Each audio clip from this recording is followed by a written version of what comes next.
हे दोस्तों, कैसे हैं आप सब लोग। आज है 15 तारीख, टाइम हो रहा है 7:30। आपके सामने बीटीसी का चार्ट ओपन है। यह चार्ट आप 15 मिनट के टाइम फ्रेम पर देख रहे हैं और इस 15 मिनट के टाइम फ्रेम पर यहाँ पर आपको एक अच्छा खासा सपोर्ट देखने को भी मिल रहा है। और देखो, सपोर्ट पर हमेशा ही आपको यहाँ पर बाइंग भी देखने को मिलती है, ठीक है।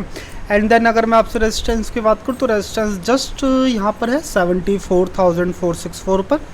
तो चलिए आइए दोस्तों, चलते हैं 5 मिनट के टाइम फ्रेम पर, क्योंकि ट्रेडिंग तो हमें 5 मिनट के टाइम फ्रेम पर ही करनी होती है।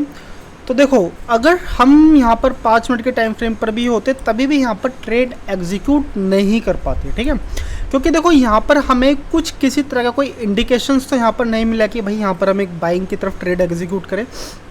और नेक्स्ट कैंडल शुरू हो चुकी है और जस्ट अगर ये कैंडल नीचे की तरफ जाती है और थोड़ा सा स्पाइक बना करके ऊपर की तरफ जाती है तो हम यहाँ पर एक स्कैल्पिंग ट्रेड ज़रूर ले सकते हैं, ठीक है। एंड देन जो टारगेट रहेगा, टारगेट जस्ट यहाँ पर या ऐसे थोड़ा सा पहले तक रहेगा हमारा।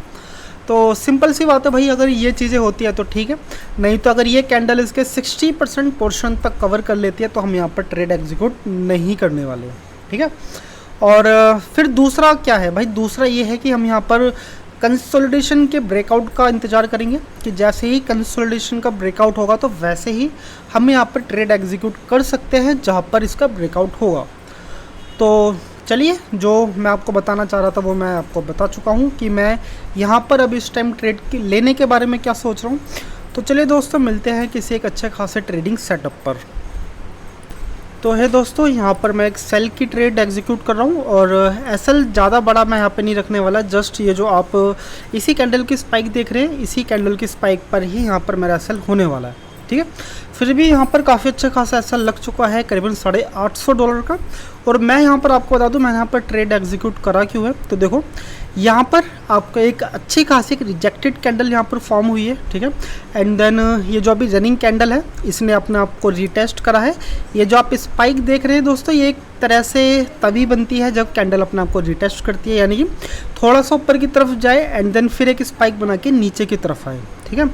और सबसे बड़ी देखो प्रॉब्लम क्या है कि यहाँ पर हमने ये जो सेल की तरफ ट्रेड एग्जीक्यूट करा है, ये हमने सपोर्ट पर लिया है और सपोर्ट पर 110% आपको यहाँ पर इस तरह की बाइंग आपको देखने को मिलती ही है, ठीक है। इसको आप डिनाई नहीं कर सकते। तो लेकिन यहाँ पर मेरा ट्रेड लेने का मकसद सिर्फ इतना सही था कि भाई ये जो आप रिजेक्टेड कैंडल देख रहे हैं, इस कैंडल पे मुझे अच्छा खासा भरोसा है और इसी वजह से ही मैंने यहाँ पर ये ट्रेड एग्जीक्यूट करी है। और दोस्तों, अगर यहाँ पर मेरा एसएल हिट होता है तो फिर मुझे करीबन $850 का ही यहाँ पर लॉस होने वाला है। लेकिन अगर इस कैंडल की क्लोजिंग होने तक अगर वैसे देखने में लगता रहा है कि भाई यहाँ पर एसएल हिट हो ही जाएगा, तो चलिए आप इस ट्रेड को देखिए। अगर यहाँ पर मैं सर्वाइव कर पाता हूँ तो फिर करीबन, नहीं तो अपने इस ट्रेड को मैं न्यूट्रल करने की कोशिश करूँगा। और अगर सर्वाइवल नहीं हो पाता तो करीबन $850 यहाँ पर जाएंगे, ठीक है। तो जस्ट देखिए इस ट्रेड को, मिलते हैं आपसे करीबन कुछ देर बाद।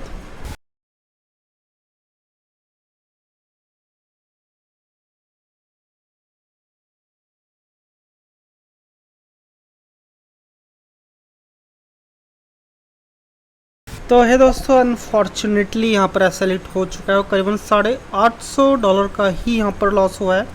तो यहाँ पर मुझे अच्छी खासी उम्मीद थी कि भाई एक रिजेक्टेड कैंडल के बाद यहाँ पर एक अच्छा खासा डाउनफॉल देखने को मिलना चाहिए, लेकिन यहाँ पर सपोर्ट काफ़ी ज़्यादा हद तक मजबूत था, तो इसलिए यहाँ पर बाइंग भी आपको देखने को मिल गई, ठीक है। तो फिर आप बताइए, आपको ट्रेडिंग वीडियो कैसी लग रही है। जैसी भी लग रही है, अच्छी लग रही है, बुरी लग रही है, कमेंट कीजिए। और अगर आपने यहाँ तक वीडियो देखी है तो आपके लिए बहुत बहुत साधुवाद। चलिए मिलते हैं कल आपसे अब।